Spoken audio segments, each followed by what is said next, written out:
सहनाववतु सहनौ भुनक्तु सह वीर्यं करवावहै तेजस्विनावधीतमस्तु मा विद्विषावहै। ओम शांति शांति शांति। वैदिक जीवन पद्धति की इस कक्षा में आप सबका हार्दिक स्वागत है, अभिनंदन है। ब्रह्मचर्य का विषय चल रहा है, आप उसका श्रवण कर रहे हैं, मनन कर रहे हैं। पिछली कक्षा में जो कुछ चर्चा हमने की थी उसमें से आप में से किसी का कोई प्रश्न हो आप पूछ सकते हैं। ओम स्वामी जी। जी स्वामी जी, जब मैं कक्षा से बाहर था तो मैं सोच रहा था कि ईश्वर की कितनी अच्छी रचना है कि उसने सभी को, पशुओं को, एनिमल को, सरीसृप, रेप्टाइल, पक्षी वर्ग, एबीज को, सभी को स्वाभाविक ब्रह्मचार्य दिया है और वो उनमें केवल संतान उत्पत्ति के लिए संयोग देखा जाता है। जी, उनमें स्वाभाविक ब्रह्मचार्य, उन्हें ब्रह्मचार्य के लिए कोई प्रयास करना नहीं पड़ता अलग से। इसके विपरीत अगर मनुष्य को लें तो उसमें ये ऐसा स्वाभाविक ब्रह्मचार्य नहीं देखा जाता। तो इसके विषय में शास्त्र में या फिर श्रुति में प्रमाण मिलता है कुछ ऐसा, ये व्यवस्था ईश्वर की क्यों है ऐसी? हाँ, आपका प्रश्न आ गया, उत्तम प्रश्न है। मनुष्य और पशुओं में क्या अंतर है? मनुष्य और पशुओं में कोई अंतर नहीं है और मनुष्य को भी सामाजिक प्राणी, और इस स्थिति में पशु क्या है इस बात को हमको समझना चाहिए। पशु वो होता है, यह पश्यति सा पशु। पशु कौन है? जो देखता है वो कौन है? वो पशु है। ऐसी स्थिति में हम भी पशु हैं, हम देखने कार्य करते हैं कि नहीं करते हैं। और सबसे बड़ा पशु कौन है? परमपिता परमेश्वर है, उसको पशुपति कहते हैं। क्या कहते हैं? नेपाल में तो बहुत बड़ा मंदिर है पशुपति नाथ जी का। हाँ, तो पशुपति नाथ अर्थात परमात्मा जीव, परमात्मा तो बिन आंख के देखता है, लेकिन हम भी देखने का कार्य करते हैं, तो हम भी एक प्रकार से पशु हैं। हम यदि कोई अपने भाव प्रकट नहीं कर पाते हैं, यदि अपनी संवेदनशीलता को हम प्रकट नहीं कर पाते हैं, धर्म कर्म नहीं कर पाते हैं, धर्मयुक्त आचरण नहीं कर पाते हैं, तो पशुओं में और हम में कोई अंतर नहीं है। परमात्मा देखने का कार्य करता है, हर पल हर क्षण हमको देख सुन जान रहा होता है। उसके विषय में कहते हैं, परमात्मा का जो स्वरूप है उसका गुणगान करते हुए कहते हैं, बिन पद चले सुने बिन काना, बिन कर कर्म करे विधि नाना, आनंद रहित सकल रस भोगी, बिन वाणी वक्ता बड़ जोगी। वह परमात्मा आंख न होते हुए भी देखता है, पैर न होते हुए भी चलता है। चलने का मतलब वो हमेशा हर जगह विद्यमान रहता है। अंतःकरण में, आत्मा में ऐसे संदेश देता है, ऐसी प्रेरणा देता है, तो वह आपको स्वतंत्र बना रखा है परमात्मा ने। देखेगा, लेकिन अंदर से जो परमात्मा को मानता है, श्रद्धा भक्ति उसके प्रति है, तो यदि कभी गलत करता है तो उसके अंदर जो है संकोच उत्पन्न करता है, भय उत्पन्न करता है, और उस कार्य को ना करे, अच्छे कार्यों में लगे। ये आत्मा हम सबका क्या है? सत्य असत्य का जानने वाला होता है। परमात्मा इसमें प्रेरणा देता है कि क्या सही है क्या गलत है। फिर भी हठ दुराग्रह में हम गलत कार्य करते हैं, स्वार्थ में। तो आपका जो प्रश्न है कि पशु पक्षी तो ब्रह्मचर्य पूर्वक जीवन व्यतीत करते हैं, उनमें तो ये संयम पाया जाता है, लेकिन मनुष्य में क्यों संयम नहीं पाया जाता? मनुष्य ब्रह्मचर्य का पालन क्यों नहीं कर पाता है? क्योंकि मनुष्य का जो स्वभाव है, जो इसकी इंद्रियां हैं, वो बहिर्मुख हैं। पशु पक्षियों की भोग योनि है, इसकी कर्म योनि है। जैसा जैसा ये कर्म करेगा वैसा वैसा इसको फल परमात्मा देगा। परंतु यदि सदकर्म नहीं करेगा, यदि विवेक पूर्वक कार्य नहीं करता है, वेदोक्त शास्त्रोक्त कर्म नहीं करता है, आत्मानुकूल आचरण नहीं करता है, तो पशुओं में और मनुष्य में कोई अंतर नहीं रहता। क्योंकि जो जो कार्य पशु करते हैं वही वही कार्य मनुष्य करता है। आप एक श्लोक सुनते होंगे, आहार निद्रा भयमैथुनञ्च सामान्यमेतत् पशुभिः नराणाम् धर्मो हि तेषाम् अधिको विशेषो धर्मेण हीनाः पशुभिः समानाः।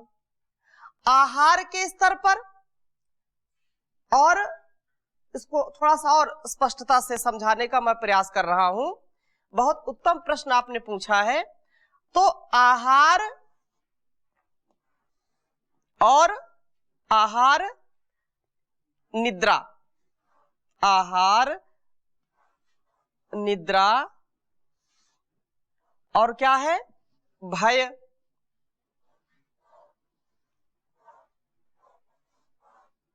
भय। और चौथा क्या है? मैथुनंचा, मैथुन। मैथुन। अब आपका जो प्रश्न है कि मनुष्य को इतना ज्ञान होते हुए भी यह ब्रह्मचर्य का पालन क्यों नहीं कर पाता है, और पशु इसका पालन बहुत अच्छी प्रकार से करते हैं।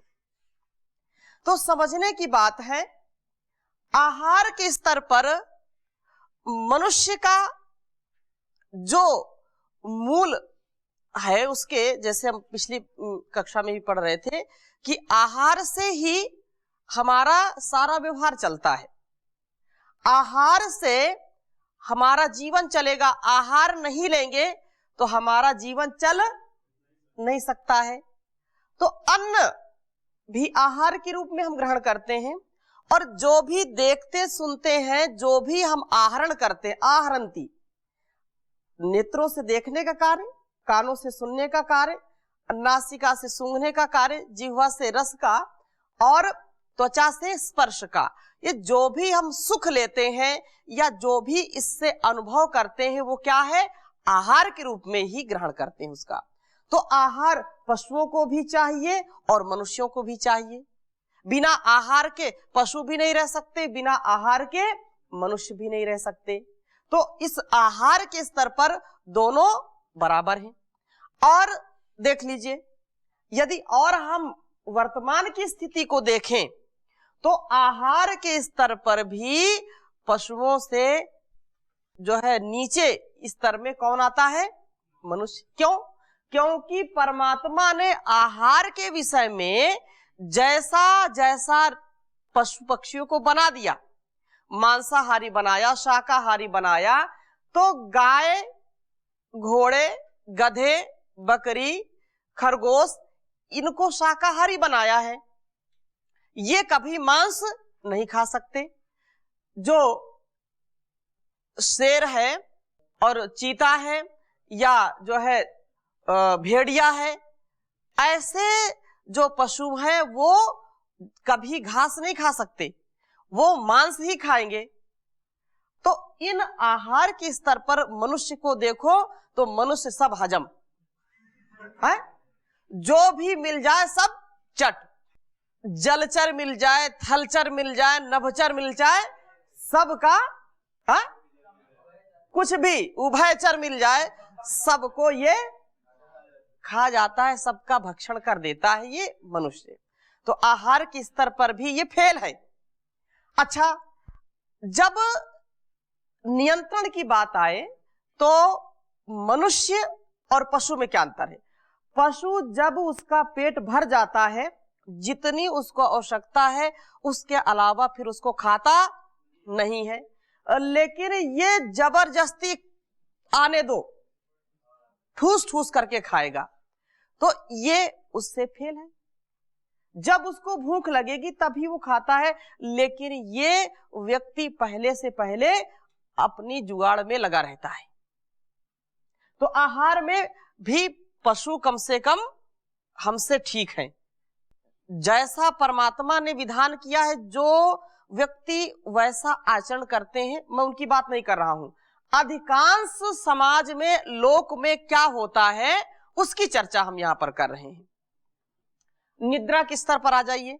निद्रा में भी जितना आराम सबको चाहिए, चाहे पशु हो, चाहे पक्षी हो, चाहे मनुष्य हो, तो नींद पशु पक्षी भी लेते हैं और नींद हमको भी चाहिए।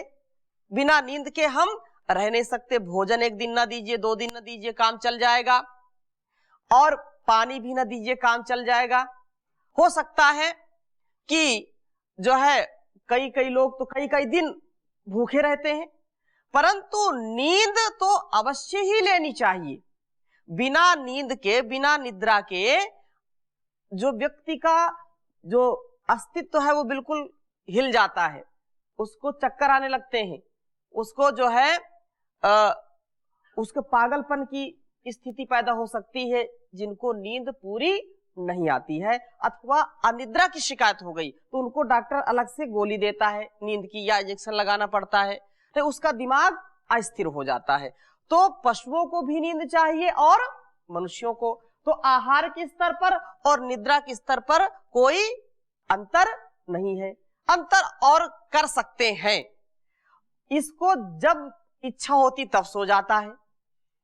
मनुष्य जहां बैठेगा वहीं सो जाता है। जब इसको सोना चाहिए तब जागता रहेगा, और जब जागना चाहिए तब सोता रहता है। कभी भी इसको अलार्म भी लगाओ, घंटी भी बजाओ, शंख भी कान में फूंको, तो भी जिनकी आदत ठीक नहीं होती है वो कभी उठते नहीं है। अच्छा ये बताओ, कभी गधे को, मुर्गे को, गाय को, बकरी को अलार्म कोई लगाता है? नहीं लगाता।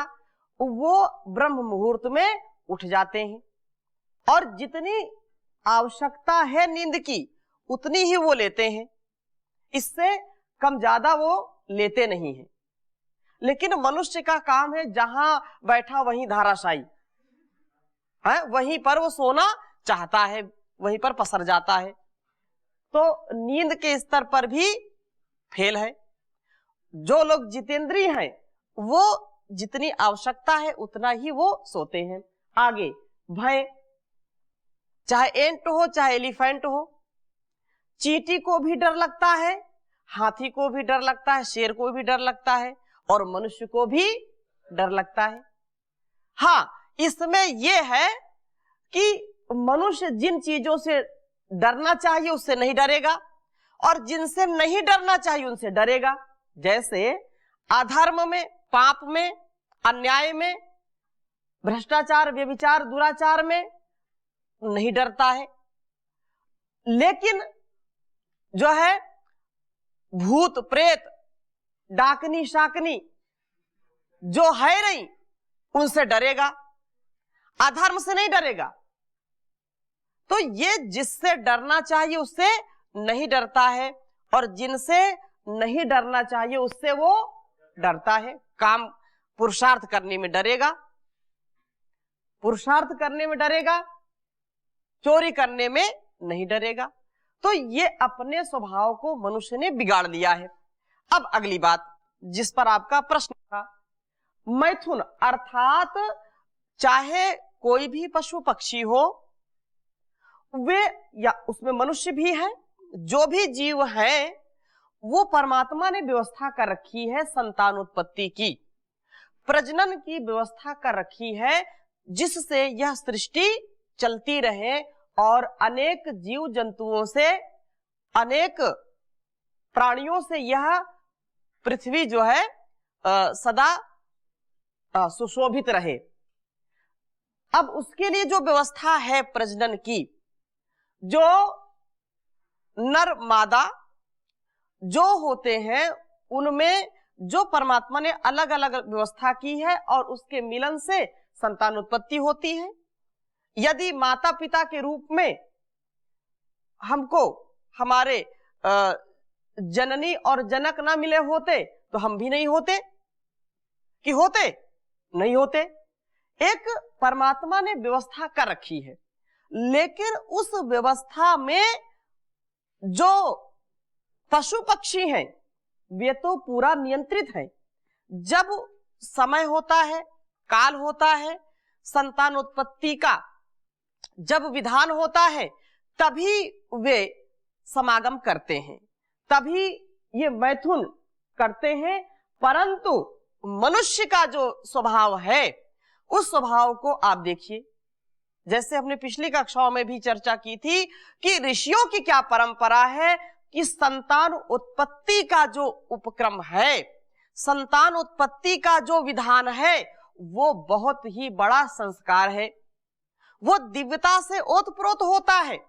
लेकिन जिन माता पिता के जीवन में संयम है, जिन माता पिता के जीवन में ब्रह्मचर्य है, वही ऐसा कार्य कर पाते हैं आज की परिस्थिति में। पहले तो ऐसी ही शिक्षा, ऐसी ही विद्या चलती थी। कोई भी दुराचारी, कोई भी नशा, कोई भी जो है व्यभिचार या चोरी का कभी मन ही नहीं करता था। ऐसा भारतवर्ष था, ऐसा यह आर्यवर्त था, जहां पर सभी अपने जीवन को, अपने चरित्र को, अपने शील को, अपने स्वभाव को सबसे ऊंचा रखते थे। परंतु आज की जो परिस्थिति है, उस परिस्थिति में मनुष्य पशु से भी बदतर हो गया है। जैसे पशुओं के लिए कहा कि जब उनको संतान उत्पत्ति की इच्छा होती है तभी वे समागम करते हैं, नर मादा मिलते हैं। परंतु आज का जो परिवेश है मनुष्यों के लिए, वे बिल्कुल इससे हट गए हैं और यही समाज में कुचक्र रचा जा रहा है। छोटे छोटे युवक युवतियां या स्त्री पुरुष इसको धड़ल्ले से, इस व्यभिचार को, इस दुराचार को इतना करते हैं कि कोई समय की सीमा, कोई मर्यादा नहीं है। इसलिए इस बात को खेद के साथ कहना पड़ रहा है कि यदि हमने ऋषियों की विद्या नहीं सीखी, हमने उस ब्रह्मचर्य रूपी अमृत का पान नहीं किया, अपने को संयम से नहीं बांधा, तो राष्ट्र कभी भी उन्नति को प्राप्त नहीं हो सकता है। समाज में इसकी परम आवश्यकता है कि चाहे वह स्त्री हो या पुरुष हो, युवक हो युवती हो, एक मर्यादा, एक अनुशासन का पालन करते हुए ही इन पर विजय प्राप्त करे। आहार पर विजय प्राप्त करे, निद्रा पर विजय प्राप्त करे, भय पर विजय प्राप्त करे और मैथुन पर विजय प्राप्त करे। इन चारों में जो विजय प्राप्त करेगा वही आदर्श ब्रह्मचारी होगा, उसी का जीवन ब्रह्मचर्य से युक्त होगा। यदि उसका आहार पर नियंत्रण नहीं है, यदि उसका आहार पर नियंत्रण नहीं है, उसका निद्रा पर नियंत्रण नहीं है, उसका भय पर नियंत्रण नहीं है, और जो विशेष है इसके लिए तो कभी कल्पना ही नहीं करनी चाहिए। जो ब्रह्मचारी होते हैं, ये तो गृहस्थियों के लिए व्यवस्था है, ब्रह्मचारी को कभी ऐसी कल्पना मन में नहीं लानी चाहिए। तो ये जो चारों चीजें हैं, इनमें से श्रेष्ठ क्या है? वह है धर्म। धर्मो हि तेषाम अधिको विशेषो। एक बार पुनः उच्चारण करेंगे, आहार निद्रा भयमैथुनञ्चा सामान्यमेतत् पशुभिः नराणां धर्मो हि तेषामधिको विशेषो धर्मेण हीनाः पशुभिः समानाः। यदि इन पर विजय प्राप्त नहीं की तो पशुओं से भी नीचे चले जाएंगे। तो यही है, और हमारा धर्म क्या है? ब्रह्मचर्य। धर्म क्या है? ब्रह्मचर्य युक्त जीवन व्यापन करना, जीवन में ब्रह्मचर्य को महत्व देना, ये सर्वोपरि है। जी ओम स्वामी जी, जी। मेरा प्रश्न है कि आज के जो समय है, इस समय में क्या घर में ब्रह्मचर्य पालन जा सकता है? अवश्य किया जा सकता है, लेकिन बड़ा कठिन है, बहुत कठिन है। ये उत्तम प्रश्न है आपका। और आज का जो परिवेश है, जो समाज में विचित्र परिस्थितियां उत्पन्न हो रही हैं, उससे बड़ा असंभव कार्य है ये। गुरुकुलीय जो विद्या है, इसीलिए तो प्राचीन काल से हमारे ऋषि मुनि हजारों लाखों शिष्यों को पढ़ाते थे। लाखों गुरुकुल यहाँ भारतवर्ष में चलते थे। उसका एक ही कारण था कि 8 वर्ष की आयु में बच्चों को गुरुकुल भेज दिया जाता था, और 25 वर्ष तक, कम से कम 25 वर्ष, 8 वर्ष से कम 25 वर्ष तक वे गुरुकुल में शिक्षा प्राप्त करते थे। कन्याओं का अलग गुरुकुल होता था और बालकों का अलग होता था। जब वो युवा होते थे तो उनके गुण कर्म स्वभाव के अनुसार उनका, यदि वो गृहस्थ में जाना चाहते हैं, गृहस्थी बनकर के जीवन यापन करना चाहते हैं, तो आचार्य का उत्तरदायित्व होता था कि इस ब्रह्मचारी का कैसा स्वभाव है, इसके कैसे गुणधर्म है, उसी के अनुसार कन्या का गुणधर्म स्वभाव मिला करके उनका विवाह होता था। कभी वो देख ही नहीं पाते थे, लेकिन आज की ऐसी स्थिति है कि समाज में इतना विष घोला जा रहा है कि समाज के बच्चे, छोटे छोटे बच्चे, जिनको कभी जो है उस पर ध्यान ही नहीं देना चाहिए, उसी में वो लिप्त हैं, नशे में, व्यभिचार में। अब ब्रह्मचर्य युक्त जीवन हो रहा है। बड़ी तड़प होती है मन में जब गांव में भी ये बीमारी हम देखते हैं। गांव के बच्चों में आज से 20 वर्ष पहले, 15 वर्ष पहले ले लीजिए, इतनी बीमारी नहीं थी। लेकिन आज कौन सा दुर्गुण नहीं है जो गांवों तक नहीं पहुंचा। अब जब गांव में पहुंचा तो घर कहां से बचा रह सकता है। इसलिए आज इसकी परम आवश्यकता है, और उन माता पिता, उन युवक युवतियों को भी चाहिए कि इस जीवन को समझें और गुरुकुली शिक्षा को समझें। ऋषियों की जो विद्या है उसको समझ करके उसको अपने जीवन में उतार करके वो महान बन सकते हैं। जो व्यक्ति चाहे घर में ब्रह्मचर्य रहना तो होगा, असंभव नहीं है।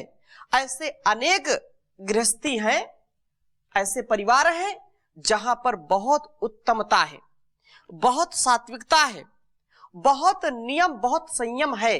उनके बच्चों में, उनके माता पिता में, उनके परिवार में इतनी सादगी, इतनी सरलता है, इतना चारित्रिक उत्थान है।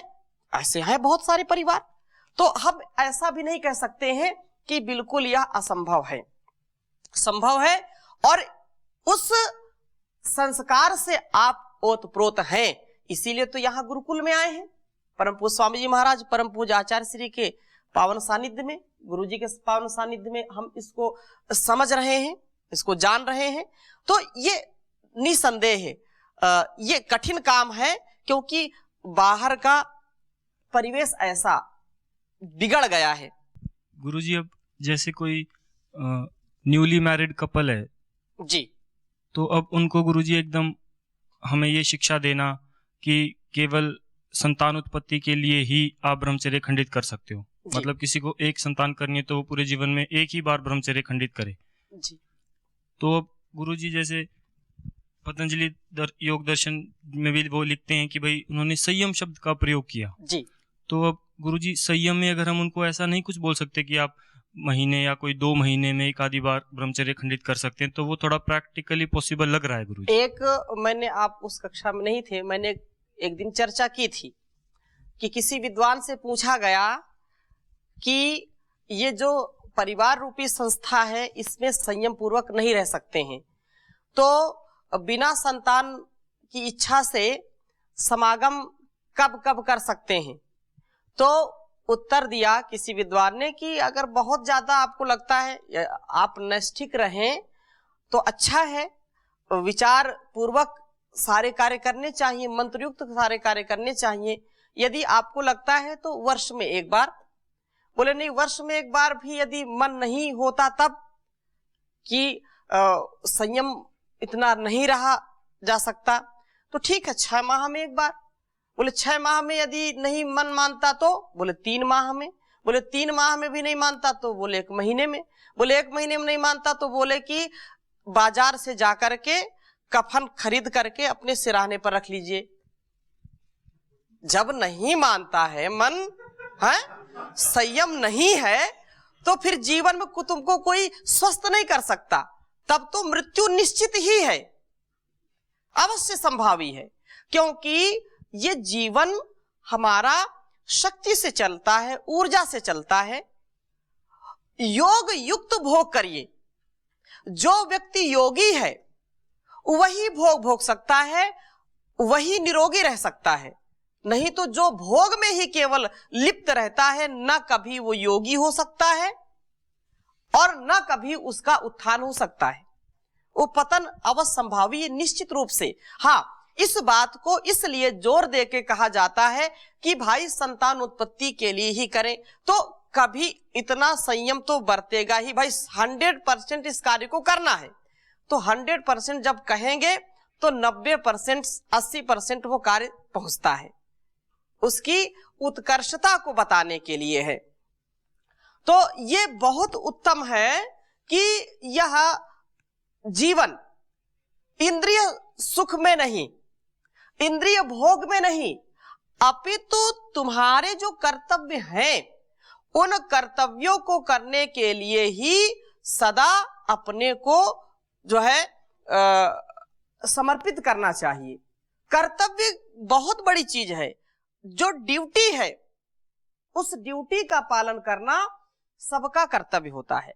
जैसे कोई नैष्ठिक ब्रह्मचारी है, हम सब यहाँ पर हैं सन्यासी के रूप में, ब्रह्मचारी के रूप में, तो हमारे लिए ये इसमें 80% का 90% का काम बिल्कुल नहीं।